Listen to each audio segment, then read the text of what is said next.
également pour cette table ronde. Bonjour Delphine. Alors, nous allons parler maintenant de management, mais aussi de sécurité des soins, dans un contexte d'incertitude, en plus des deux certitudes annoncées par Enrique Casalino. Alors, dans un premier temps, on a parlé de management et depuis le début, on parle de management et on a un manager, on a la chance d'accueillir Thierry Nobre qui a passé des années à étudier ça, à coordonner aussi des ouvrages, dont un dernier peut-être que vous aurez l'occasion de nous présenter tout à l'heure. Alors, quelle est votre vision sur le management en contexte d'incertitude et puis surtout la sécurisation des soins? Oui, bonjour à toutes et merci beaucoup à toutes et à tous et merci beaucoup pour l'invitation. Donc effectivement, moi ce dont je vais vous parler, c'est de manager dans l'incertitude. Alors on peut supposer qu'on fait quand même un peu référence à la situation de crise qu'on connaît à l'heure actuelle, j'imagine. Effectivement, comme vous l'avez dit, j'ai eu le plaisir de coorder un premier ouvrage qui a été fait à chaud, puisqu'en fait il était terminé en juillet 2020. Avec des paroles d'acteurs, dont Rodolphe Bourret ici a contribué à faire un chapitre avec tout un ensemble d'autres acteurs. Et on vient d'en terminer un autre ici, beaucoup plus à froid, sur prendre un peu de recul. Parce que le premier, l'idée, c'était on voulait absolument que les gens nous disent ce qu'ils en pensent à chaud, parce qu'on se doutait qu'on perdrait tout ça. Et en gros, ce que je voudrais vous dire, je crois que ça peut se résumer par une phrase, c'est en gros... si tu veux la paix, prépare la guerre. Ce que je veux dire par là, vous remplacez ça par l'incertitude, c'est-à-dire que si vous voulez manager en période d'incertitude, il faut avoir développé tout un ensemble de mécanismes, de dispositifs qui, s'ils marchent bien en temps normal, marchera encore beaucoup mieux en période de crise. Je vais prendre deux exemples, alors j'en prends que deux d'exemples, qui sont vraiment des dispositifs qui paraissent ponctuels, mais en fait, ça m'a alerté parce que j'imagine, comme certains d'entre vous, on a été auditionnés par des commissions du Sénat là, qui se posent tout un ensemble de questions. Et il y avait deux questions qu'on m'avait posées. C'est un, faut-il étendre les dispositifs de gestion centralisée des lits? Et puis ensuite, sur les cellules performance. Il est bien évident, et c'est justement dans le dernier ouvrage, dans un établissement qui a mis en place un système centralisé des lits et tout, évidemment, en période de crise, ça a été beaucoup, beaucoup plus facile pour savoir où étaient les ressources. Deuxième, pour les cellules performance, ceux qui ont mis ça en place, évidemment, c'était beaucoup plus facile à faire pour bosser ensemble les gens. Et en fait, ça rejoint la problématique qu'on a vue ce matin, qui était la problématique des silos. C'est-à-dire qu'en gros, on s'aperçoit que la gestion centralisée des lits, ça permet de dépasser les silos qui sont des silos disciplinaires et d'avoir une vision globale des ressources dans un établissement. Et puis sur les cellules de performance, alors là, ça faisait référence, mais là, même un troisième bouquin qui était beaucoup plus ancien, puisqu'en fait, c'était en 2013 sur l'innovation managériale, où quelqu'un qui s'appelle Frédéric Limousi, dans son hôpital à Grasse, avait développé une cellule performance de gestion des projets et bien évidemment pluriprofessionnelle parce qu'on faisait travailler ensemble les gens. Donc, premier élément, c'est si vous développez ce type de dispositif, évidemment en période d'incertitude, ça va vous permettre de régler tout un ensemble de problèmes. Ensuite, évidemment, je fais référence à ce que nous a présenté Rodolphe précédemment. Il me paraît évident que pour arriver à résoudre encore mieux les problèmes en période de crise, il faut quand même arriver à faire bosser ces trois catégories de personnel dans les établissements, que sont les personnels de direction, le corps médical et les soignants. Et ça, c'est un des éléments qui ressortait justement dans le précédent ouvrage, par exemple, sur le fonctionnement des cellules de crise. Il y a des gens qui ont fait des cellules de crise, ils avaient oublié de mettre les cadres. Et puis, ils se sont aperçus qu'ensuite, quand il fallait concrètement mettre en place les choses très, très rapidement, il manquait le lien entre ces cellules de crise et le terrain. Donc, évidemment. Et donc, le troisième élément, c'est l'élément concernant cette articulation entre ces trois types d'acteurs. Et puis ensuite, donc, j'ai parlé de dispositifs. J'ai parlé, alors j'aime bien que Rodolphe n'aime pas le terme, mais plutôt de structure. Mais pour moi, structure, c'est en fait, il faut mettre en place des dispositifs où des acteurs vont travailler ensemble. Et puis ensuite, il y a le troisième élément qui serait plutôt les valeurs. Et moi, à l'issue des travaux que j'ai faits, il y a deux valeurs qui me paraissent importantes. C'est la transparence et la confiance. La transparence, par exemple, on s'est aperçu qu'au début de la crise, Vous savez, les histoires de masques, de protection, ainsi de suite. Dans les cas où les gens ne disaient pas trop ce qui se passait, ça a été très, très compliqué après quand il fallait gérer. Quand on était transparent depuis le début, après, c'était beaucoup plus facile, et ce qui implique la confiance. Donc, un, des dispositifs, deux, des éléments structurels, mais au sens où je l'entends, ensuite, des éléments de valeur, et puis, peut-être par rapport à l'incertitude, et là, je fais un lien toujours par rapport à la crise, il y a un élément qui me paraît important, mais c'est après l'incertitude, si j'ose dire, en supposant qu'un jour on connaîtra l'après-incertitude, c'est la notion de rétex. C'est-à-dire comment on arrive à tirer les leçons de tout ce qui s'est passé. Et il me semble, et on a eu le cas, là, on était dans une journée à Metz il n'y a pas longtemps, j'avais fait un atelier avec des gens des urgences, il y avait Marc Noiset des urgences de Mulhouse, il y avait François Braun, et ainsi de suite. J'ai quand même cru comprendre que certains regrettaient qu'il n'y avait pas eu forcément des rétex et que toutes les leçons n'étaient pas tirées. Certains allaient même jusqu'à dire, en gros, s'il se repassait la même chose, on n'est pas persuadé qu'on aurait la même chose. Donc, pour répondre à la question sur les incertitudes, un, des dispositifs, deux, des éléments structurels de coopération entre les acteurs, trois, des valeurs, et puis ensuite, quatrièmement, on tire les leçons de ce qu'on a fait. Merci pour cet effort en tout cas de synthèse, mais illustré avec les ouvrages collectifs que vous avez pu je dirais, partager, hein, donc avec ces nombreux retours d'expérience d'établissement. Et du coup, le regard du médecin est important. Et donc, on va vous donner la parole, professeur Tsimaratos, même si effectivement vous occupez actuellement une responsabilité différente, mais vous avez été pendant très longtemps quand même en situation de gérer l'incertitude, en tous les cas dans l'exercice de votre fonction. Alors quel regard portez-vous justement sur cette question, sachant que vous avez aussi eu l'occasion de vous exprimer par ailleurs sur le sujet. Je n'en dis pas plus, allez-y. Merci beaucoup, merci Jean-Luc, merci beaucoup pour cette invitation. Je suis ravi d'être là, de croiser des visages amis et d'autres personnes que j'ai rencontrées peut-être un peu plus sur les réseaux et dans des discussions thématiques. Alors, effectivement, moi, je suis PUPH de pédiatrie. J'ai travaillé à Marseille pendant 25 ans. Et à la fin de cet engagement, j'ai eu l'occasion, il y a un peu avant la crise et un peu avant que tout le monde ne parle de ça, de rassembler mes réflexions avec une collègue de santé publique et une économiste de la santé dans un livre qui s'appelait « Repenser l'hôpital », où on essayait de stresser les points du management, les points de la confiance, les points, comment on gère les crises, etc. Et donc, bon, je suis quand même très heureux d'entendre aujourd'hui tous ces points-là abordés, les silos, le management participatif, la dimension hiérarchique. Il y a peut-être un tout petit point sur lequel je ne partage pas complètement tout ce qui a été dit, c'est-à-dire on a dit tout à l'heure qu'il n'y avait pas d'argent. Non, je crois qu'il y a beaucoup d'argent quand même dans le domaine de la santé, beaucoup d'argent qui est investi. Mais simplement, on a la sensation quand on est en première ligne que cet argent n'arrive pas exactement là où on l'attend. Et peut-être qu'on doit travailler là-dessus, et je sais que beaucoup de gens travaillent là-dessus. Alors, la sécurité. On a souvent, quand on a commencé à parler de qualité dans les hôpitaux et de sécurité des soins, et de sécurité tout court, comparé les organisations à l'aviation. On a dit il faut mettre en place des parcours sécurité. En réalité, la comparaison est facile à comprendre, mais avec l'expérience, on voit qu'on est assez éloigné de ça. Le trajet en avion ou le séjour en avion, c'est un séjour qui ne doit pas s'écarter d'un objectif qui est exactement défini, alors qu'en santé, on gère l'écart à la moyenne. Dans un lit, on peut avoir une personne corpulente et une personne maigre, on peut avoir une personne qui a peur et une personne qui n'a pas peur, et en réalité, les organisations qui vont être mises en place, c'est des organisations qui vont gérer les écarts à la moyenne. Alors, pour gérer les écarts à la moyenne, il faut accepter qu'il n'y a pas de prise de risque inutile. On parlait tout à l'heure de prendre des risques.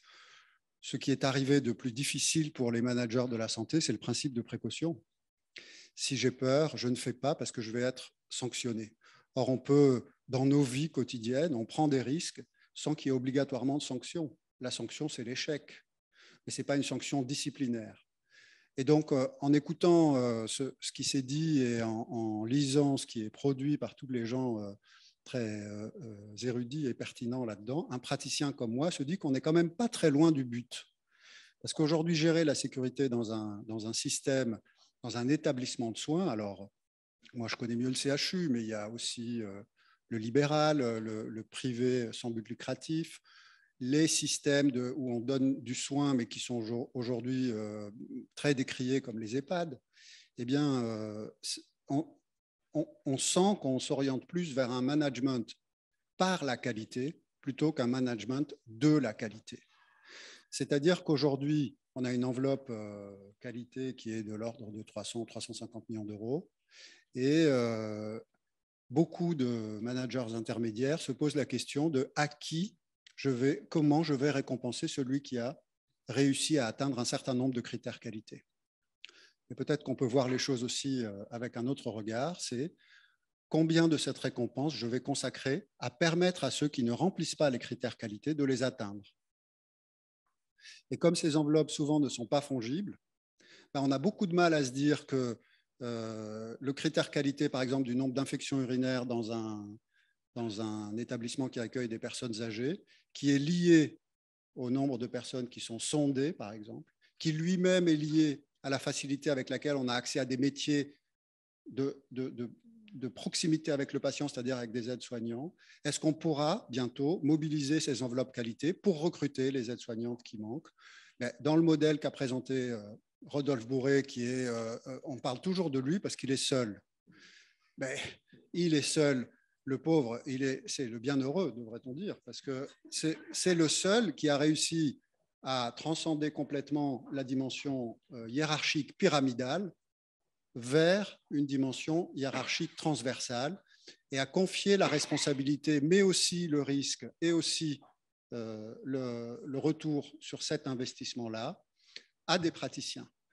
Bon, franchement, en écoutant tout ce qui est dit ici et tout ce qui est publié tous les jours, il me semble qu'on n'est pas très loin, mais que le corollaire de ça, quand on discute avec lui et quand on lit attentivement ce qu'il écrit, c'est que la couche qui est non productive, mais qui est l'équivalent des contremaîtres ou des managers intermédiaires, a probablement vocation à diminuer.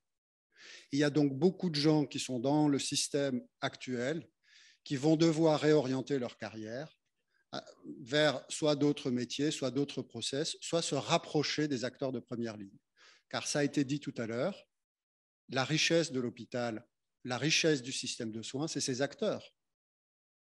Et quand on regarde tout ce qui est, si on se met juste avant le Ségur, tous les plans ont souvent été dirigés vers les structures plus que vers les acteurs.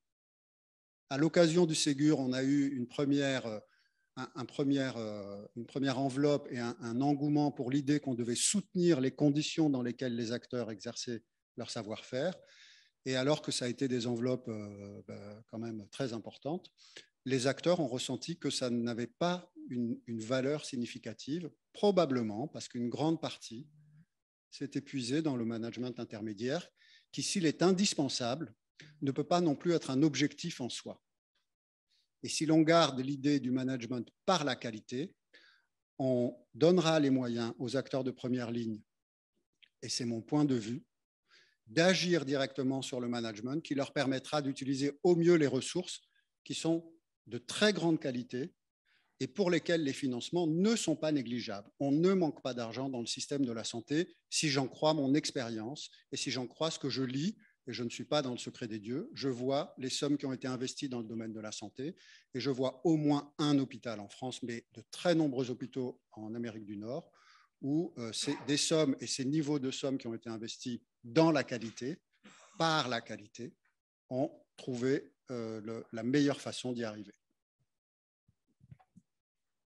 Merci beaucoup, Michel, pour cette analyse. Et c'est vrai vous avez beaucoup parlé aussi de risques, de responsabilité, comme la question qu'a posée également Anne, qui n'est pas la seule à être préoccupée de ça. Le pénal est revenu souvent et ça nous fait peur quand on parle de pénal, mais heureusement qu'on a une avocate avec nous aujourd'hui. Très heureux d'ailleurs. Donc c'est bon, tout va bien. Bonjour Delphine, merci d'être parmi nous. Alors vous êtes avocate.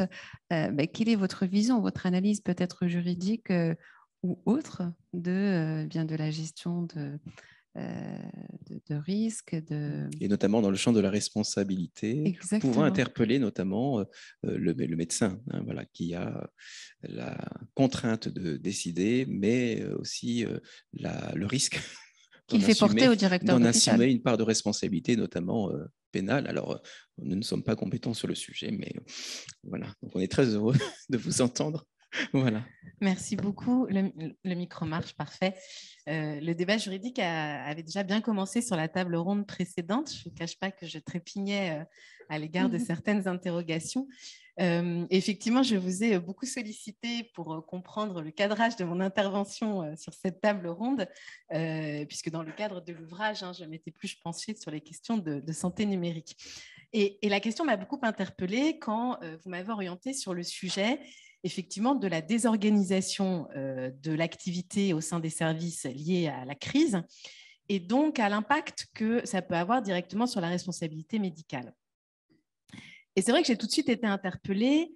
Pourquoi ? Pas parce que la question que vous m'avez posée, c'est est-ce que la responsabilité médicale a été en définitive bouleversée par cette crise de la Covid ? La réponse sur un plan juridique est non.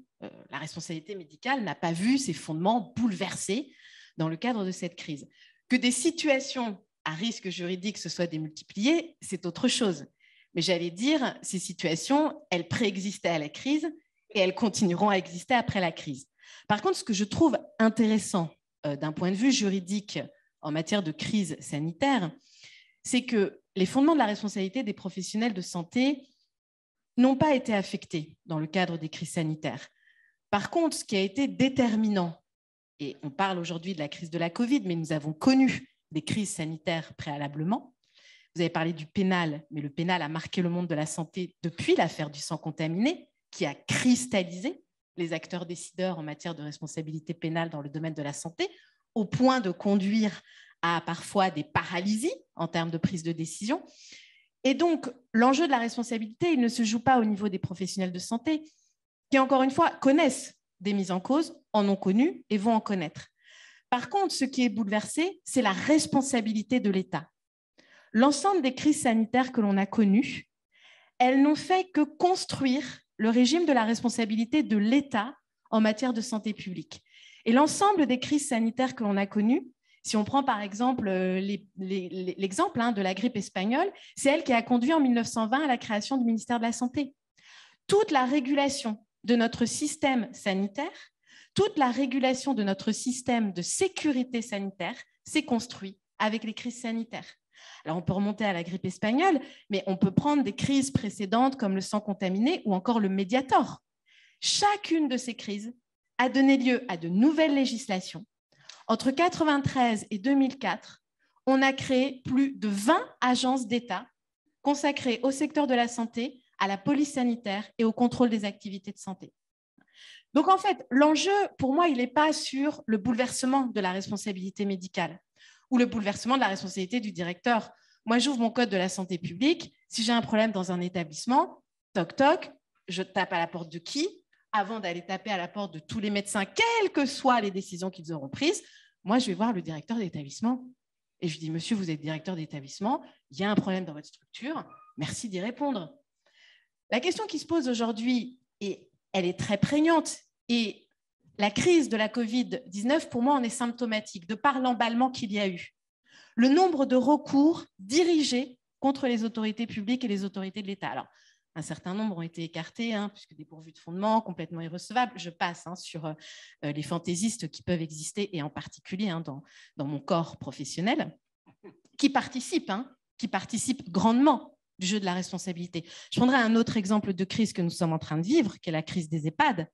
Mon corps professionnel est extrêmement participatif du jeu des recours en allant chercher par des plateformes des familles aux portes des EHPAD pour constituer en fait des retours massifs. Étonnant de voir aussi l'État lui-même aujourd'hui porter plainte alors qu'il a un pouvoir de police, de contrôle, et que sa propre responsabilité lui-même ne se n'est pas posé la question, mais va directement porter plainte contre le porteur de l'activité, en l'état un privé lucratif. Donc, moi, ma réflexion aujourd'hui, elle n'est pas sur le bouleversement des règles de la responsabilité, Alors certes, la crise de la Covid a pu par exemple élargir le système de la solidarité nationale à tous les accidents qui interviendraient dans le cadre ou liés à la Covid-19. Et bon, la solidarité nationale, c'est nous tous. Hein. Mais par contre, incontestablement, on va monter un cran supplémentaire dans la responsabilité de l'État, comme on l'a eu après la crise du Mediator. Et là, on verra, on a des échéances électorales extrêmement importantes, mais il est évident que de nouvelles lois vont intervenir en recadrant, en transformant des agences, en recréant des rôles de contrôle sanitaire. Le secteur du médico-social va être particulièrement affecté par le scandale lié à Orpea, entre guillemets, hein, puisque voilà, le livre visait cet établissement, mais ça fait 10 ans que la presse se rassasie d'un certain nombre de scandales de ce type dans le médico-social. Donc, ma réflexion juridique, c'est qu'il n'y a pas de bouleversement des fondements de la responsabilité pour les professionnels en interne. Les mises en cause sont de plus en plus fréquentes et surtout, d'où viennent-elles? Elles viennent de plus en plus des usagers et je me permets vraiment de le dire, puisque j'appartiens à ce corps professionnel, de plus en plus soutenus par un certain nombre de professionnels du droit, à savoir des avocats qui cherchent à tout point de vue à faire entrer le pénal dans les établissements, qu'ils soient sanitaires ou médico-sociaux. Il est extraordinaire de constater aujourd'hui, puisque vous parliez du pénal, que dès qu'un incident se révèle dans un établissement sanitaire, social ou médico-social, les conditions dans lesquelles aujourd'hui une enquête préliminaire est ouverte au plan pénal, les statistiques sont faramineuses, c'est-à-dire c'est 9 cas sur 10, on est en ouverture pénale. Voilà. Alors que à ce stade, voilà, on ne sait pas du tout s'il y a une faute qualifiable pénalement. Qu'il y ait effectivement une réclamation de la part d'un usager, c'est une chose, mais dans 9 cas sur 10, aujourd'hui, on est en ouverture pénale. Il faut savoir que dans 6 cas sur 10, on est conduit à des non-lieux ou des non-aboutissements de ces mises en cause pénales. Donc, augmentation de la responsabilité de l'État, mais pas bouleversement des règles juridiques au sein des équipes de professionnels. Voilà. Merci beaucoup Delphine de votre réponse très précise et complète. Et c'est vrai que le fait d'avoir rappelé ce scandale des EHPAD Orpea ou d'autres, ou un phénomène qu'on remarque, me rappelle quelques discussions que j'ai eues avec certains directeurs d'EHPAD qui se plaignaient de gestion RH, de formation, de compétences du personnel. Et ça me conduit à notre prochain invité, qui est spécialiste et consultant en RH, Jean-Marie Barbeau. Merci d'être là. Quelle est votre analyse par rapport à cette question, par rapport à cette situation? Bonjour à tous, merci de cette invitation et bravo aux organisateurs de cette manifestation. Alors moi aussi, je me suis un peu posé la question de la nature de mon intervention dans un colloque consacré à l'innovation.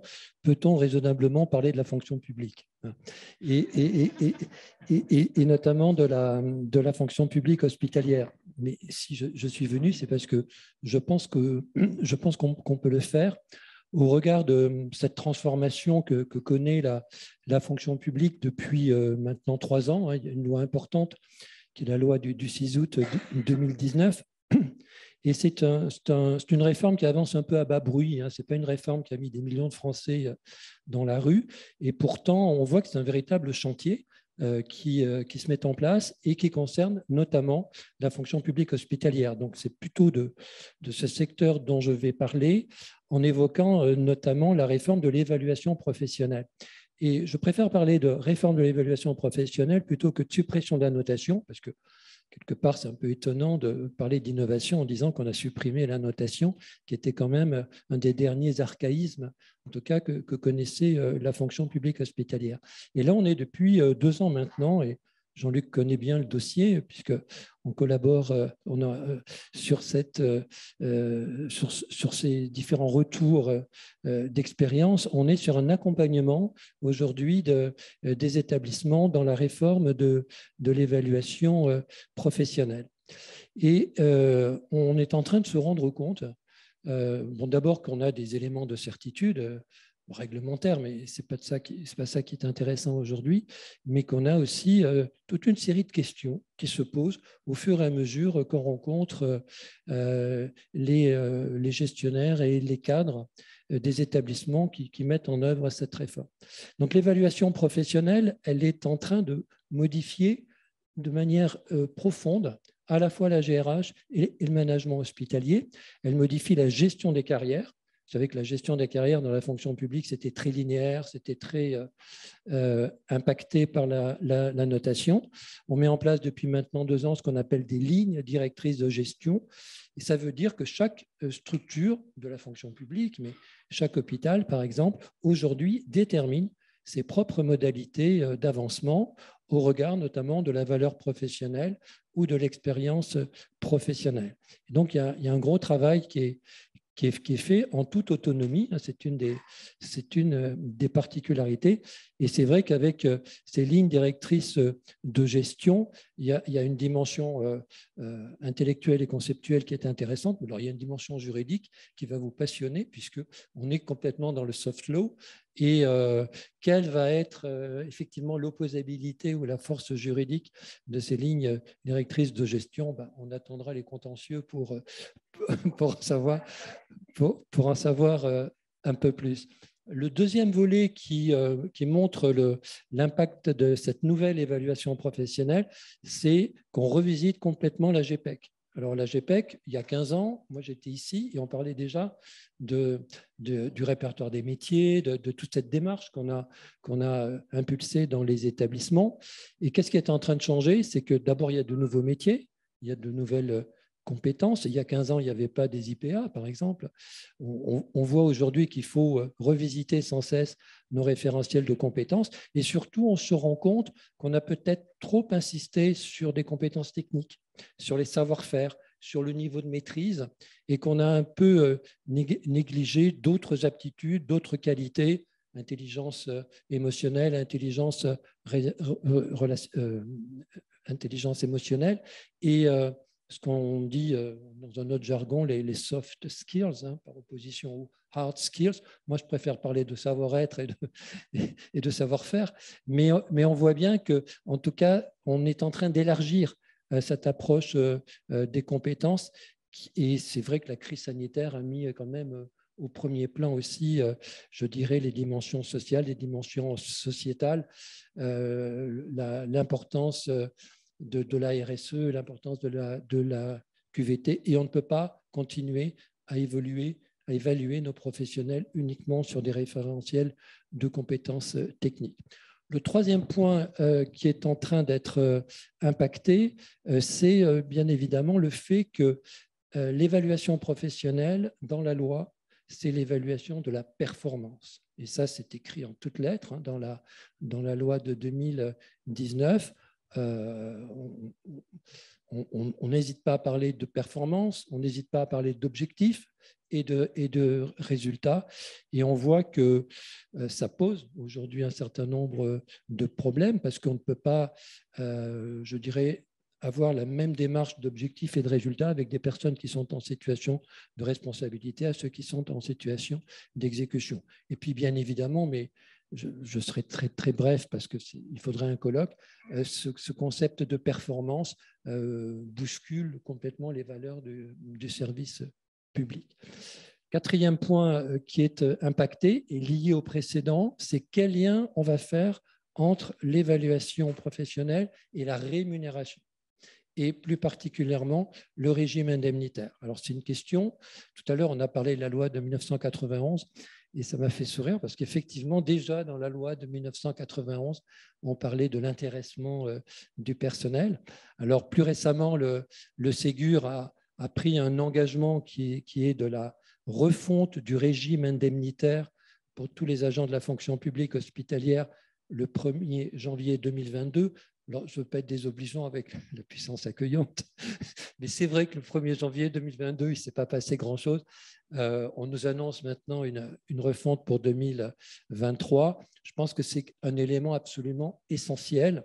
On est aujourd'hui dans un maquis inextricable, parfois incompréhensible, de primes et d'indemnités. Certains parlent même d'une centaine de primes et d'indemnités. Et j'espère vraiment qu'on va arriver à un système beaucoup plus simple, beaucoup plus juste, qui pourrait d'ailleurs s'apparenter à ce qu'on a mis en place pour les directeurs d'hôpitaux, qui s'appelle la PFR, ou qui pourrait s'apparenter à ce qu'on a mis en place dans la fonction publique d'État et la territoriale, qui s'appelle le RIFSEP. Alors, ça fait beaucoup sourire Jean-Luc, mais c'est effectivement un régime indemnitaire simplifié qui repose sur une part fixe liée aux fonctions, au poste, et une part variable qui est liée aux résultats.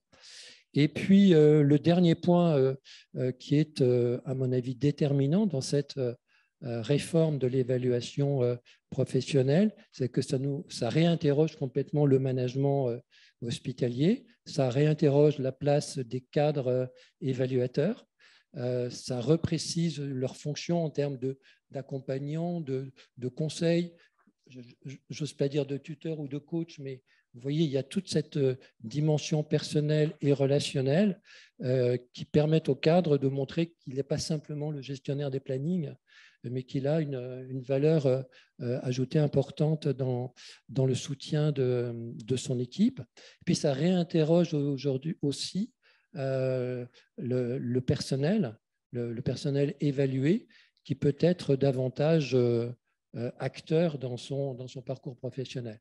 Vous voyez, c'est finalement tous les volets de la GRH qui sont impactés. On a vu que le Ségur a beaucoup apporté à la GRH sur le plan statutaire et financier, mais il y a d'autres réponses à apporter et qui sont non moins essentielles, qui ne sont pas forcément matérielles.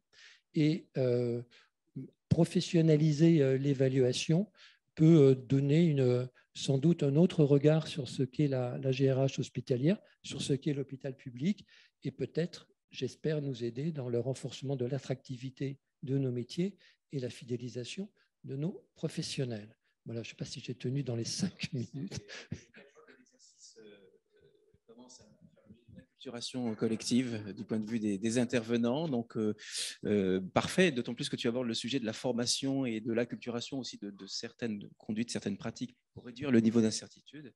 Et je pense que notre dernier intervenant aura probablement une lecture tout à fait à propos. Voilà. Tout à fait. C'est une belle transition pour passer à Jean-Cédric Hansen, qui est spécialiste de la gestion, pilotage de crise. On ne gère pas une crise, on la pilote, n'est-ce pas? Absolument. Comment? Merci de m'avoir invité. Bon, c'est très difficile de prendre la parole après toutes ces informations et toutes ces contributions. Mais il y a des choses intéressantes qui ont été dites et qui font écho au pilotage stratégique des crises. Aujourd'hui, tout le monde a une expérience du pilotage de crise. Tout le monde a participé de près ou de loin à une cellule plan blanc dans le domaine en particulier hospitalier public.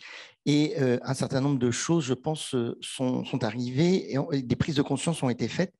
Et je voudrais parler d'une innovation finalement, qui est une innovation non pas par rupture, mais par optimisation. Parce que je crois que tous ceux qui ont participé aux cellules plan blanc se sont rendus compte d'un certain nombre de choses.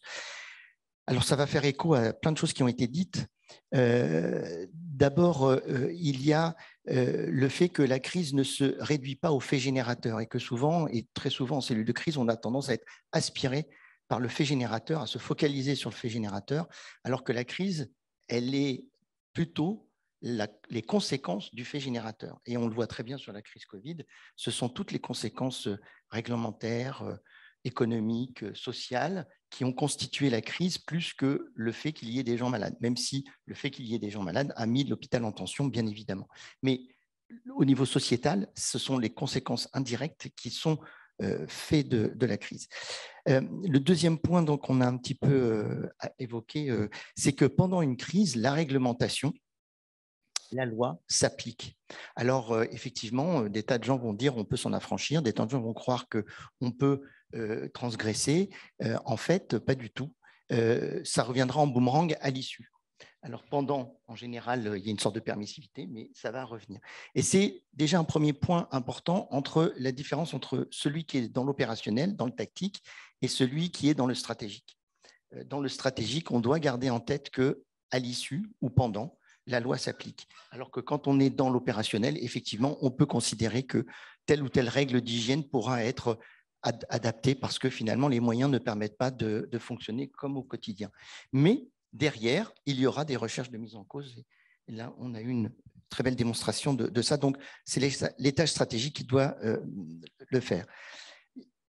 Dans la crise, on a aussi eu ce sentiment d'urgence à agir et on est confronté, c'est là le point le plus important, je crois, à partager aujourd'hui, c'est ce sentiment d'urgence à agir qui nous pousse tous à oublier complètement les responsabilités, notre périmètre de compétences, notre périmètre de décision et notre périmètre de responsabilité en cellule de crise à l'échelle stratégique et d'être aspiré par justement l'urgence à agir, l'urgence à faire quelque chose, l'urgence à devenir l'homme ou la femme de la situation, finalement à devenir le héros. Et on se retrouve dans cette notion de donner du sens, dans cette notion aussi de scénarisation ou de récit qui va être d'ailleurs, je vois, le récit, on va réécrire l'histoire après et lorsqu'il y aura un aspect juridique ou juridictionnel qui va sortir, il va y avoir une réécriture de l'histoire. Et il est très important, et justement, la cellule plan blanc, elle doit être là pour écrire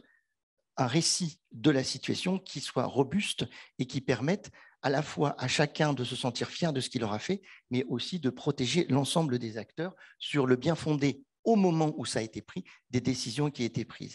Et ça me permet d'aborder, je peux encore, oui, un point important, c'est cette confusion aussi entre intuition et décision, ou bien entre intuition et vérité. Car très souvent en cellule de crise, finalement, qu'est-ce qu'on va faire? On va essayer d'avoir une remontée terrain, on va faire des arbitrages. Les arbitrages vont sortir on ne sait où, c'est-à-dire qu'ils sont instantanés. Je l'ai vécu. Alors, j'enseigne et je forme et ça, au pilotage stratégique des crises depuis 30 ans, mais en cellule de crise, je vois fonctionner et finalement, en cellule de crise, on se met à faire des arbitrages intuitifs. On oublie d'explorer si cette intuition a un quelconque fondement. On finit par oublier le degré d'obsolescence de l'information qui est arrivée, même sa fiabilité, voire on fait fi de vérifier si elle a un quelconque fondement. Et on s'aperçoit qu'on a l'irruption d'une multitude d'interlocuteurs, d'une multitude d'informateurs, d'une multitude de décisions qui surgissent d'on ne sait où. Et l'étage stratégique, là encore, peut apporter une structuration dans tout cela. Et ce qui nous amène au dernier point, pour ne pas dépasser, c'est l'importance de se former, l'importance de s'entraîner, l'importance de constamment s'aguerrir à la confrontation, à l'inattendu permanent, à l'incertitude permanente de la situation de crise ou de catastrophe. Et c'est parce qu'on croit pouvoir être la personne, la personne ressource et d'être le sauveur, finalement, en quelque sorte, hein, c'est cette aspiration à vouloir être le sauveur au lieu de travailler en collectif qui va nous pousser à prendre des décisions qu'on regrettera après parce qu'on n'aura pas pris le temps. En cellule de crise stratégique, il faut faire confiance aux opérateurs sur leur capacité à gérer l'instant, le quotidien, et il faut se mettre en place et s'organiser pour réfléchir à demain, à après-demain, à dans 6 mois, c'est-à-dire à être dans une temporalité totalement différente, je parle encore une fois de l'étage stratégique, pour pouvoir envisager les conséquences juridictionnelles, assurantielles, facteurs humains, ressources, prestataires, fournisseurs, capacité à remplir la mission et les missions, et en quoi l'événement et ses conséquences viennent impacter ce fonctionnement quotidien. Et je vous mets au défi de trouver une cellule de crise plan blanc qui a réussi cela, alors qu'il existe des outils très simples qui permettent d'affronter la complexité, qui permettent d'éviter de la sursimplification qui fait souvent le lit ou qui a accompagné l'intuition et qui permet de ne pas être aspiré par l'urgence à agir et qui permet enfin de réaliser ce que doit être une cellule de crise plan blanc ou une cellule de crise stratégique. Pour cela, je vous invite à lire le chapitre, notamment le mien, mais aussi celui d'Alain Philibert dans le livre, et bien aussi à rentrer en communication. Je te mets au défi, tu as 1 minute pour décrire, je sais, c'est impossible, mais l'approche syndynique, est-ce que tu peux en dire deux mots? C'est pas pour tester l'accessibilité, mais c'est tellement important. Alors, les syndyniques, c'est mon dada, mais alors, les syndyniques, c'est justement, sont les sciences du danger qui ont été modélisé par Georges Kerven dans les années 80-85.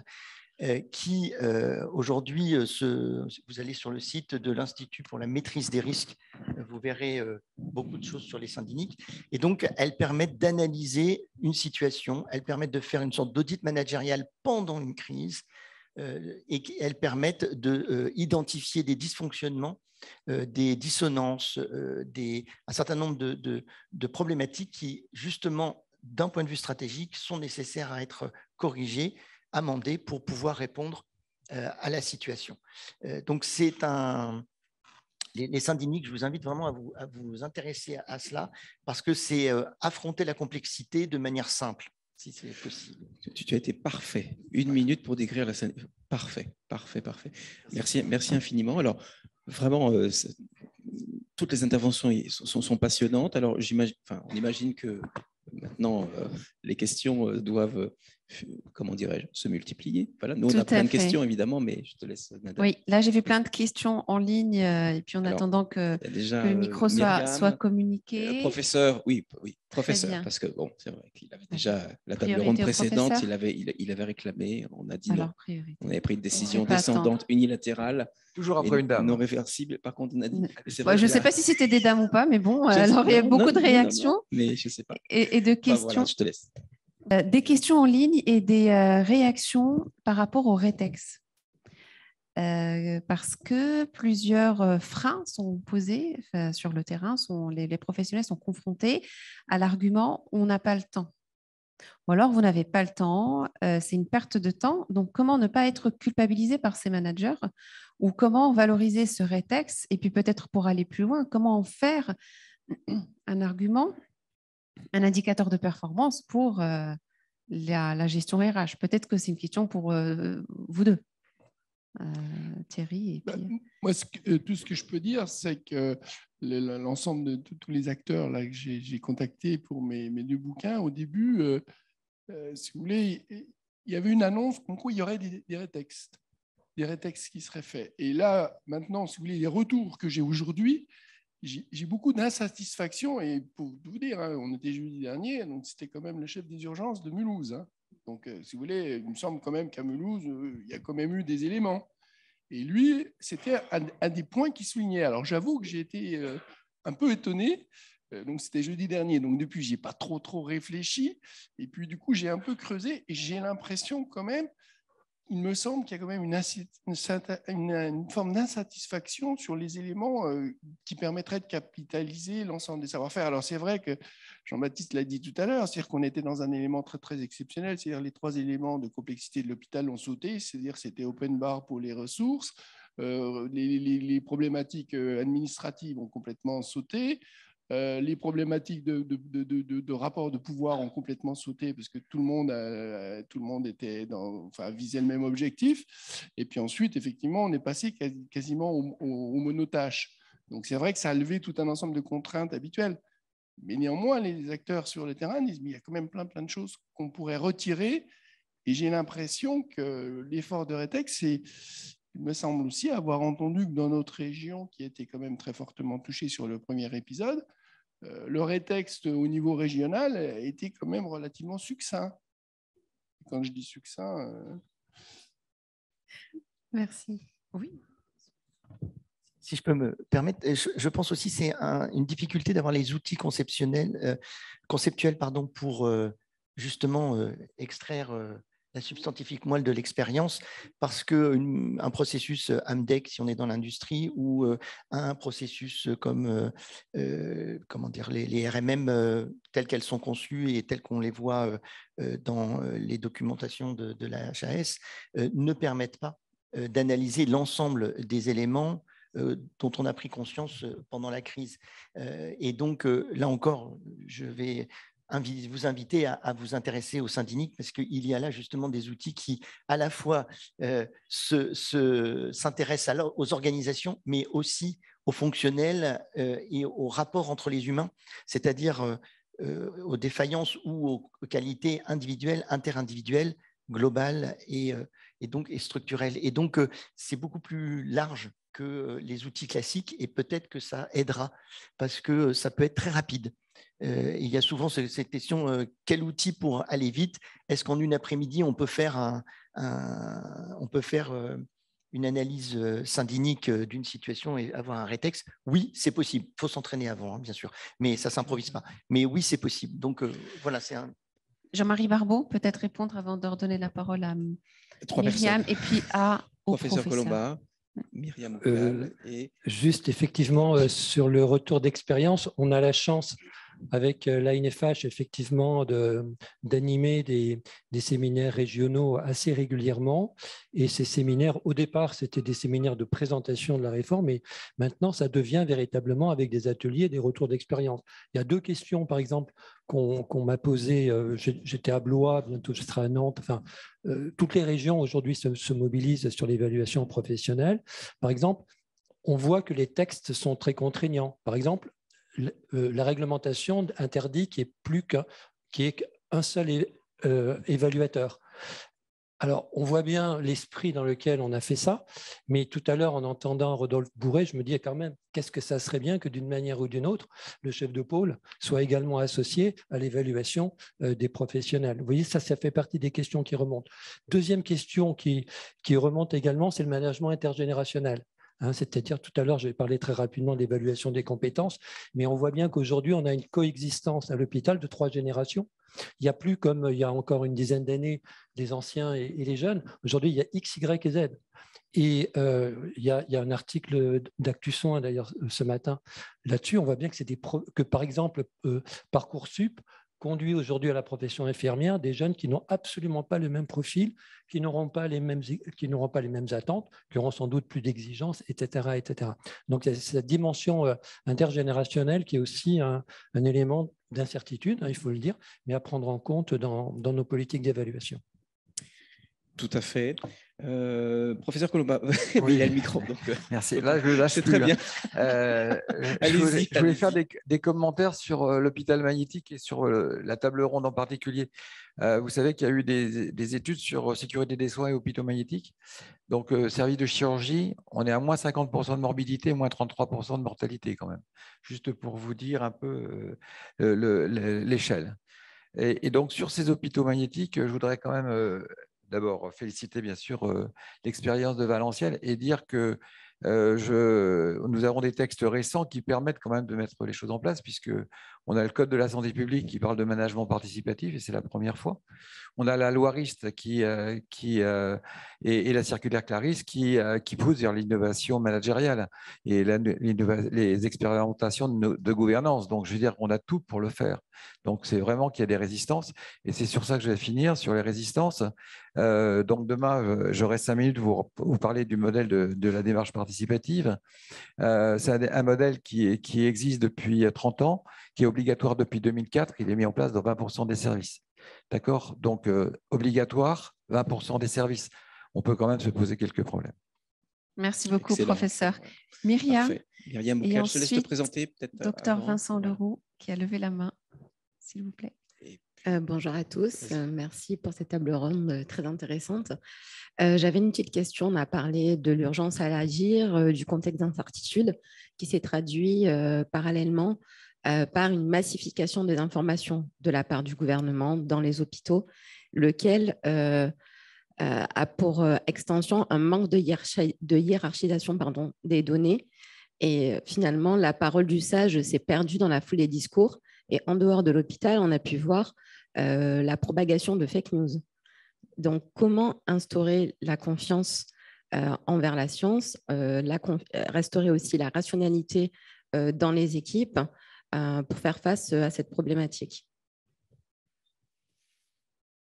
Oui, Antoine. Oui. Merci Myriam pour cette question qui n'est pas simple quand même. Mais on peut peut-être se dire que pour répondre à cette question, il y a une partie de cette difficulté qu'on a nous-mêmes créée. Si on reprend ce qui s'est passé pendant la crise de la Covid, tout au début, les grands journaux ont décidé de publier leur papier sans peer review, sans passer par l'avis des pairs qui rendait la publication difficile. Résultat des courses, le nombre de publications a explosé. on a fait référence à plein de publications qui n'avaient pas été validées. Et donc, il y avait 15 000 publications par an dans le domaine médical, dans ce domaine-là avant, parmi lesquels il y avait 150 articles qui étaient d'une importance stratégique. Et après, il y avait 80 000 publications, parmi lesquelles il y avait toujours 150 publications d'importance stratégique. On a donc dilué la pertinence de l'information. Alors, la performance dont on a beaucoup parlé, elle est inutile s'il n'y a pas de pertinence avec. C'est-à-dire si on ne sait pas où aller chercher la bonne référence.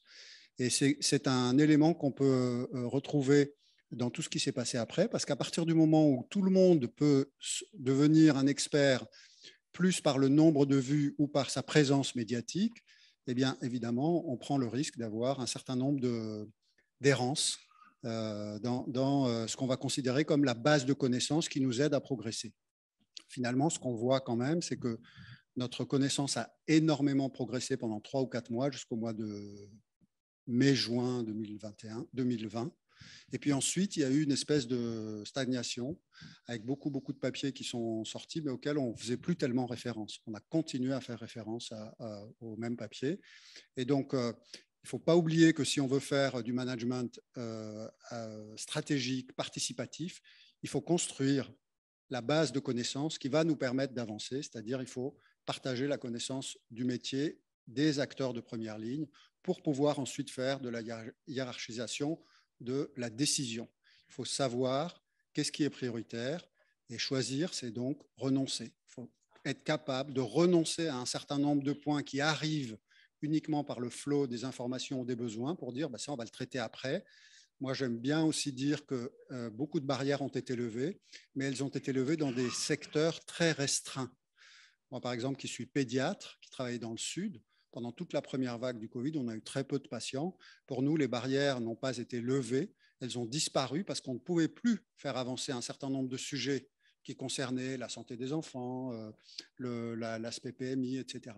Donc oui, ça a permis de lever un certain nombre de difficultés, mais ça a aussi restreint le champ des possibles pendant le temps de la crise. On doit aussi tenir compte de ça. Les rétextes, c'est indispensable. On en fait dans notre vie quotidienne tout le temps, c'est-à-dire on apprend de nos erreurs. C'est le rôle des managers métiers de trouver le temps et donc d'arbitrer un certain nombre d'actions pour permettre aux rétextes d'être utiles à chacun des membres des équipes. Ce n'est pas obligatoire que ce soit le grand manager, le DG qui dise « vous devez faire un rétexte sinon ». C'est plus intéressant d'avoir l'acteur de première ligne de dire « j'ai besoin de faire un rétexte parce que ». Et donc le management par la qualité, c'est aussi l'écoute des éléments qui vont venir des acteurs de première ligne, qui pourront avoir accès à une base de connaissances qu'ils ont contribué à construire pour apprendre de ces erreurs. Je souscris totalement, mais c'est même un exemple typique. Cette détérioration du rapport signal-bruit dans la littérature scientifique est exactement une illustration de cette urgence à agir où on fait sauter le temps de la réflexion. Et en fait, le rétex, tous les jours, mais oui, y compris en cellule de crise, et une cellule de crise, elle doit faire un rétex régulièrement. J'ai entendu des directeurs médicaux de crise de dire « il n'est pas le temps de faire un rétex car nous sommes en crise », ce qui est totalement contre-productif. C'est justement parce qu'on est en situation de crise qu'il faut prendre le temps de faire un rétex. Vous voyez, et donc, on aurait dû avoir des circuits de relecture. Moi, je suis relecteur, comme beaucoup d'entre nous, de revues en médecine de catastrophe, mais on a renforcé les points de relecture en médecine de catastrophe. On n'a pas laissé n'importe qui publier n'importe quoi, au contraire. Donc, voilà. Je vais juste rebondir sur votre question en 2 secondes. Puisqu'on parle d'insécurité, il y a une insécurité majeure aujourd'hui qui est l'insécurité juridique, c'est-à-dire la masse de données que vous indiquez. On a aussi une inflation juridique sur les 30 dernières années qui est extraordinaire au sens le plus pur du terme, c'est-à-dire qu'elle a conduit à une illisibilité de la norme applicable. Donc, c'est une inflammation, pour prendre un terme médical, hein, on est proche de l'explosion, donc qui crée une insécurité. Et cette insécurité, elle est d'autant plus importante que ceux-là même que l'on saisit pour leur demander, c'est-à-dire un juge, si la situation est conforme ou non, eux-mêmes sont confrontés à cette illisibilité juridique.